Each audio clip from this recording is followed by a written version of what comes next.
Thanks for waking up with us this Friday morning. I'm Shayla Girardin. And I'm Madison Harwell. Grab a cup of coffee and don't move. Good Morning Malibu starts right now. To Good Morning Malibu. It's Friday. We made it through another week, and Songfest is in full swing here at Pepperdine, which means that pretty much everyone is sleep deprived. Yeah, no, everybody. It's kind of like zombies around campus. It's actually the zombie apocalypse. It's just an understood. I feel like virtual reality. I can't even say it. I'm so tongue-tied this morning. Gone into like The Walking Dead or Fear the Walking Dead, and you're just like immersed in it. I have so much respect. I'm not in the show this year, and I see people and I respect them because I know the lack of sleep is there. You've done so much work. I'm going to see it tonight. Well, very excited. I'm going to tag along. I haven't bought my ticket yet. But I'm still trying to convince Madison to come see it with me this evening. No, absolutely. The thing about Songfest is I have to sit in a dark theater for 2 hours, and that's really not good when you're sleep deprived, when it's a Friday night. I understand. Because I'll just fall asleep. Like, if I stop moving for, like, the next 30 seconds, I'll just fall asleep on air. Like, it's possible. So, We'll try and keep the movement up. Hopefully we're moving it's like Poke Madison Day. Like, keep her awake. Around enough during the show to keep Madison going. Well, with that in mind, we can go ahead and dive right into our first story about another kind of show. The curtain is closing once and for all on SeaWorld's Orca Show.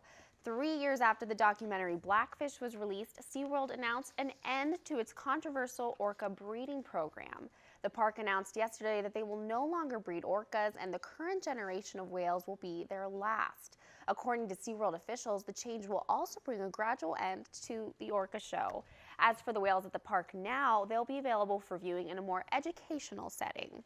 So I am happy to hear that the orcas are no longer going to be in captivity, but it makes me sad because it is such a great show. SeaWorld. Yeah, and it's hard. It's a really hard line, I think. It is a hard line. And what's funny is my dad hadn't watched Blackfish till like this week, and so he like texts me, he's like, yeah, we're never going to SeaWorld again after that.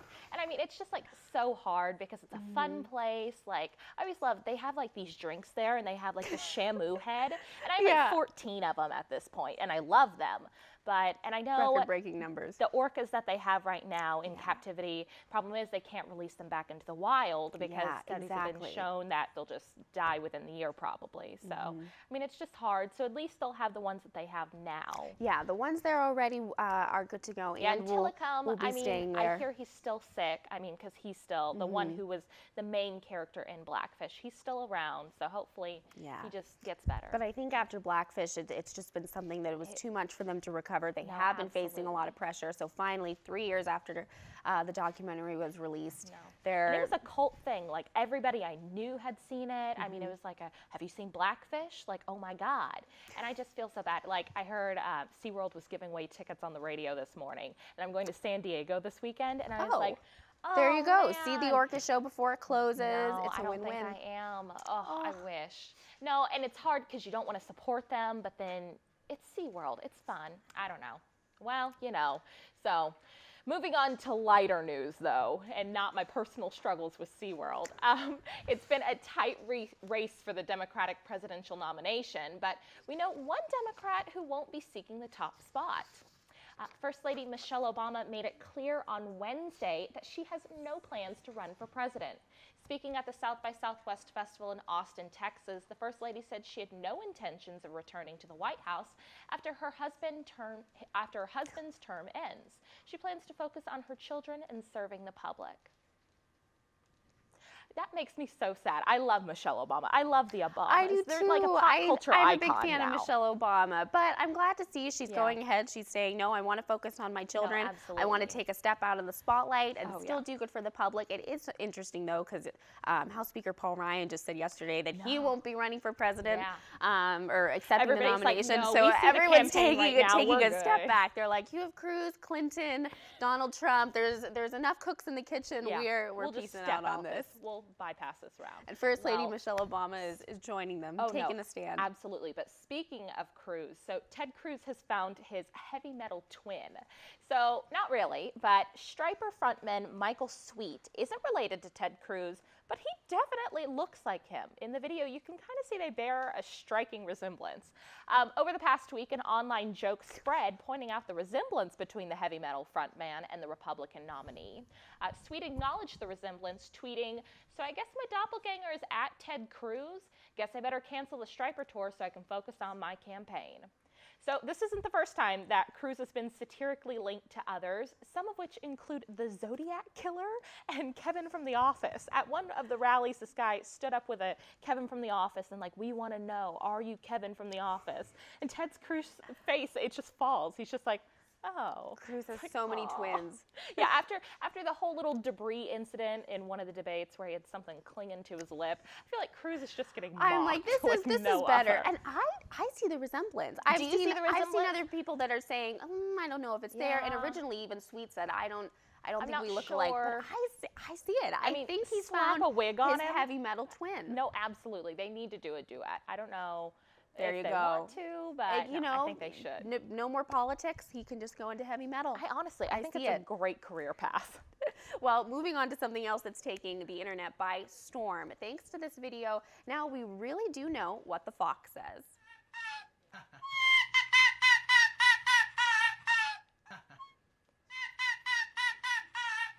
Archer, a 4-year-old pet Arctic fox, was videotaped by its owner, Christina Schaefer, giggling as it was trying to go to sleep.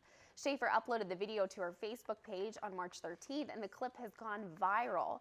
Schaefer says that Archer laughs when he's tired at the end of the day and whenever her boyfriend laughs. So I guess then you have the boyfriend laughing, Archer's laughing. It's just a party. I want to be there. God. That sounds so fun. I want that fox so bad. It's so cute. Oh my gosh. But initially, when you watch the video, I don't think you can necessarily tell he's laughing. No, absolutely. It's really sweet. It's it's a mixture there. Yeah, no, absolutely. I think it should be my ringtone though. Like sitting in class, it goes off. That was a poor imitation or in the middle of it. Good Morning Malibu. I think you were pretty close. I mean, we honestly, can work on this. I do have fox-like characteristics. Some might say that was a bad joke. I recognize that. Sometimes I have really bad jokes. I just want a pet fox. Yeah, Can we go back to that? Can we have like a pet Good Morning Malibu fox? I think so. I don't see why not. I mean, if we don't tell anyone about it. I'm going to go for it. Well, Yvonne is with us today with the weather, and I understand it's beautiful here in Malibu, but the Midwest is having some weather, Yvonne. Yeah, so it may not be all that windy in Malibu, but the Midwest experienced tornado winds and harsh weather this week, which marks the first severe weather outbreak for the Midwest this season. So a concentrated cluster of severe thunderstorms hammered parts of Illinois, Iowa, and northeast Missouri with tornadoes, large hail, and damaging winds Tuesday and Tuesday night. At least 7 tornadoes have been confirmed by National Weather Service surveys. And in LeClaire, Iowa, police were looking for the rightful owner of a beautiful satin lace wedding gown that was found by a newspaper delivery man in a box on a hill near the Mississippi River. It has been said that the gown had blown over the Mississippi River from Illinois, but thankfully the police near Davenport, Iowa, have found the rightful owner of the wedding gown that has been briefly lost after the tornado. The owner, whose name has not yet been released, says that she was thrilled to have it back. And on that positive note, let's move on to our weather forecast here in Malibu. It is another beautiful day, and for our surfers, the surf in Malibu is averaging from 1 to 2 feet at the moment, with our next high tide occurring at 8 tonight. And moving on to current conditions in Malibu, it is cloudy in Malibu with a temperature of 57 degrees and a humidity of 85%. And east winds are currently gusting at 6 miles per hour. And now let's take a look at those regional temperatures.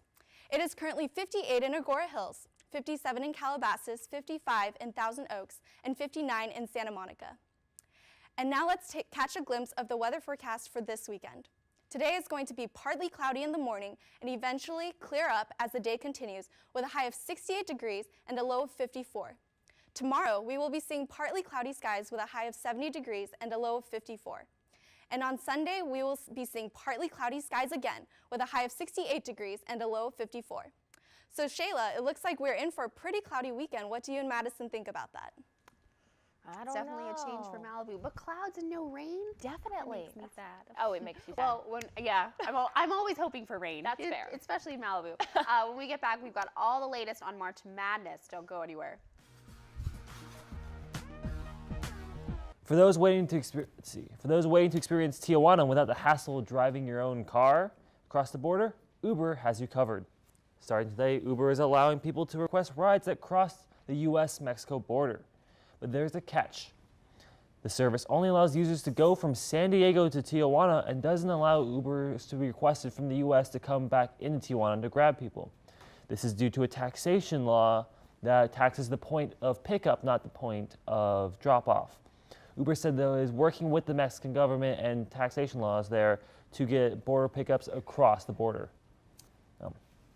Chew, dip, chaw, whatever you want to call smokeless tobacco, it's all being banned in ballparks across the nation. Chicago became the fourth city with a Major League Baseball team to ban smokeless tobacco on Wednesday. The other cities include Boston, San Francisco, and Los Angeles. The ban goes into effect in all ballparks in the city municipalities. Now, many ball players are not a fan of this legislation, with John Lackey, a pitcher for the Chicago Cubs, saying, "We're grown men. People in the stands can have beer, but we can't do what we want." That's a little messed up. The ban, though, is being hailed by public health groups saying that chewing tobacco is dangerous and should not be part of sports culture, as well as it's showing a good precedent for youth sports players. Now, Carly, I feel like you have a little bit more sports with March Madness and some big games in Los Angeles last night. I do. Yesterday and today, huge days in basketball, so we'll get to that. Familiar faces Olivia Munn and Aaron Rodgers cheer on the LA Kings in last night's overtime win. So before March Madness, we'll get to hockey. The Rangers took a 2-1 lead in the second period with a score by Dan Boyle. New York expands their lead in the third period with a goal from Kevin Hayes. The Kings quickly fire back, making the score 3-2 with a goal from Kyle Clifford. The Kings stay with it, and Anze Kopitar scores off an assist from Lucic with 4:10 to go in the game. And as if one wasn't enough for Kopitar, he knocks in a shot from Jake Muzzin at the net in overtime. The Kings win 4-3. Lucic and Muzzin made great assists on the ice last night, but the real highlight of last night was Tony Parker's bounce pass in the paint. So the third quarter sealed the deal for the Spurs last night with Tony Parker and LaMarcus Aldridge working the pick and roll to perfection. The Spurs dominated in the third with a dunk from Aldridge and his 22 points overall. The Spurs have won 34 straight at home after hosting the Trailblazers last night. The final score, San Antonio 118, Portland 110. Up next for the Spurs, Golden State tomorrow night. And while we may not have hockey or basketball going on at Pepperdine this weekend, we have plenty of games to look forward to. Let's take a look. The baseball team is headed to Spokane for a 3-game series against Gonzaga. Meanwhile, men's volleyball is taking on BYU in a pair of games in Utah this Friday and Saturday at 6 p.m. both nights. Beach volleyball will be competing this weekend as well, and in tennis, the men face Oklahoma State tomorrow night at 5, and the women are on the road at Cal Berkeley at noon. And time qualifying track team members are in Irvine all day today and tomorrow for UCI's Spring Break Invitational. Now, Bryn and I are here to talk more about sports and the madness of March. Yes, and hopefully our Pepperdine sports teams don't have the type of upsets we've seen so far in March Madness. It truly has lived up to its name. Yeah. It truly is a morning of mourning for millions of March Madness fans after day one basically destroyed the vast majority of brackets. The day did not fall short in its delivery of surprising results, as several big names were sent back home. One of the most heart-pounding matches of the day was a double overtime thriller between Little Rock and Purdue. The Boilermakers were up over UALR with just over 4 minutes to play when everything suddenly went south for Purdue. With just seconds left in regulation play, Little Rock's Josh Higgins hit an astounding game-tying 3 to take his team to OT. Little Rock would go on to secure an 85-83 victory. Another exciting upset came from the Yale Bulldogs with their first win over an AP Top 25 team since 1952. Their takedown of the Baylor Bears was also their first win ever in the NCAA tournament. Perhaps the most memorable moment of the Bears' 79-75 loss came in the post-game presser. Out-rebound Baylor.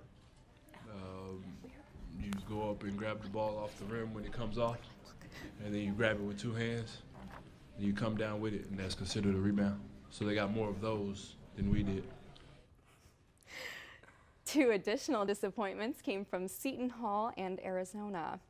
Coming off of their Big East championship, Seton Hall was unable to maintain their momentum in the Big Dance, suffering a 68-52 loss to Gonzaga. Sean Miller's Wildcats snapped several impressive team streaks with what could probably be considered their poorest performance of the season against the Wichita State Shockers. There are a number of games to look out for throughout the day today, including Villanova versus UNC Asheville, Oregon versus Holy Cross, Xavier versus Weber State, and Michigan State versus MTSU. And with that, the madness marches on. Do you plan on checking in on the tournament at all this weekend, Shayla and Madison? Well, I know I am. You are as well. Yes, I am definitely going to be checking But out reliving the that games. Seton Hall score was a little bit rough. And today, hopefully, there aren't as many upsets, but we'll embrace the chaos of March. As always. All right. And with that, that's it for the madness today. And we'll be back with entertainment and our guests. Good morning, I'm Logan Hall. And I'm Emily Tenser. We have a great story for you this morning. That's right. And let's see, we gotta get the. And in news today and entertainment, we've got The Simpsons actually. It may have been a throwaway line at the time, but 16 years ago tomorrow, from the Fox cartoon show The Simpsons predicted a Donald Trump presidency. On March 19th in the year 2000, the episode Bart to the Future aired, depicting a troubled America under the command of Donald Trump. Writer Dan Greeny called it his warning to America, saying it seemed like the last logical step before hitting rock bottom. And now this is such an interesting prediction because it was actually made 4 years before The Apprentice was even aired. So Really? Yeah, just a crazy prediction. And you know, that's been a thing, you know, cartoons predicting things. Like I forget what TV show it was, but someone predicted the Bruce Jenner, Caitlyn Jenner thing. Right, yeah. So it's all very interesting. But in other news, on Wednesday, along with 6,000 people, the Italian-born model took his citizenship oath. Yep. Fabio called becoming a U.S. citizen one of the happiest days of his life, saying that the American dream is alive and well. Afterwards, Claire Nicholson, spokeswoman of the U.S. Citizenship and Immigration Services, tweeted, "America just got better hair." For Fabio to become a U.S. citizen, he had to be a legal resident for 5 years, show an understanding of U.S. history and government, and demonstrate an attachment to the principles and ideals of the Constitution. Now, that picture, he just looked so happy. He looks so happy, right? He's happy pumped. to, He's got happy the to be a part flag. of the U.S. I know. That's So so we're adorable. happy to have him. All right, well, that's all we've got for celeb gossip this week. We'll be right back. Yeah. Welcome back. So today for our interview for our guest, we have members of the Randumb Show. I always want to say random because I always see it with a capital D. Exactly. People are like, what are you saying? The Like even Professor Randumb Salas Show. was like, I don't understand what's random.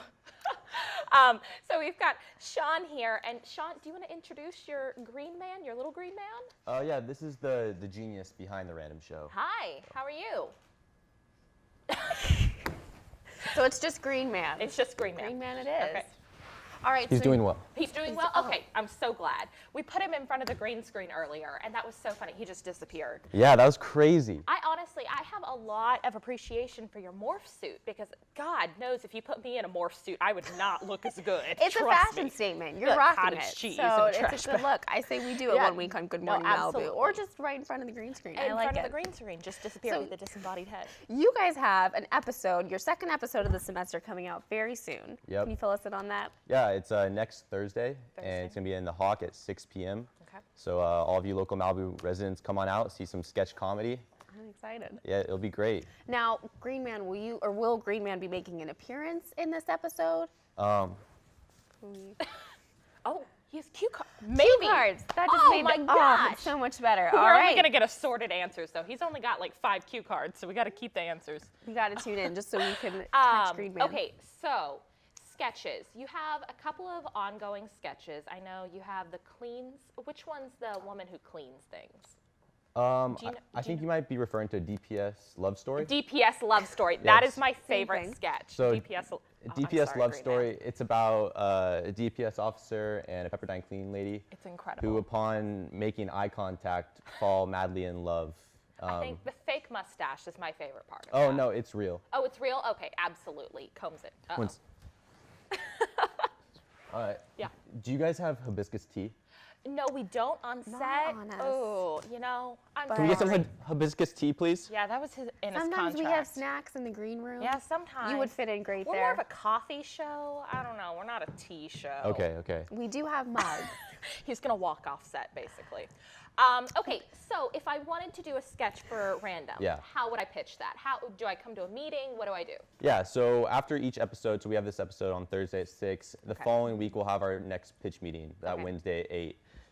So anyone's welcome to come, pitch your ideas. Okay. And we love hearing your ideas, and we love getting them made, so. No, absolutely. And can you tell us a little bit about the process of making these episodes, how long it takes, the craziness behind it? Yeah, so usually an episode's about 20 minutes long, and it all just depends on what kind of content we're producing. Like something like DPS Love Story, you know. Beautiful. Yeah, brilliant telenovela. Absolutely. You know, it takes a long time to prepare for it because you got interweaving stories. And then when we do stuff like in front of the green screen, it's a lot of just improv and editing. So it all just varies, I guess, on a monthly basis.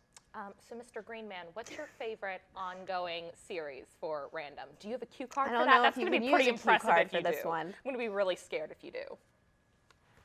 That one? Okay, so we have a quote here. Okay. Nice. Solid. He writes, this is a quote from Miss South Carolina 2007. I personally believe that U.S. Americans are unable to do so because some people out there in our nation don't have maps, and I believe that our education, like such as in South Africa and Iraq, everywhere like as such as, and I believe that our education in the U.S. should help the U.S. or should help South Africa and should help I went to an Ivy League, Iraq and Asian countries, so we will be able to build up our future of our children. That's Miss South Carolina 2007. That was beautiful. I'm glad you prepared You that guys little stay something true for to us. your name, the Randumb Show. The Randumb I like Show. it. They're throwing stuff out there. I like it.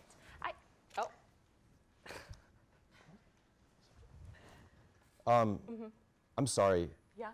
It's his scheduled dance time. Oh my gosh. Would you You like to gonna do a dance? break out into dance? Okay, wow. Yeah, that's solid. I like that. Okay. All right. Well, I mean, we are a GTV show. I think we're gonna wrap it at that. Yeah, seriously. But solid. Next Thursday night in the Hawk will be another There. Randumb Show. Awesome. Thank you guys so much for having us. Anytime. Absolutely. Thank you for being Mr. here. Greenman, oh my gosh. keeping random. All right. Well, that's all for Good Morning Malibu this Thanks, week. Malibu. We'll see you back next week.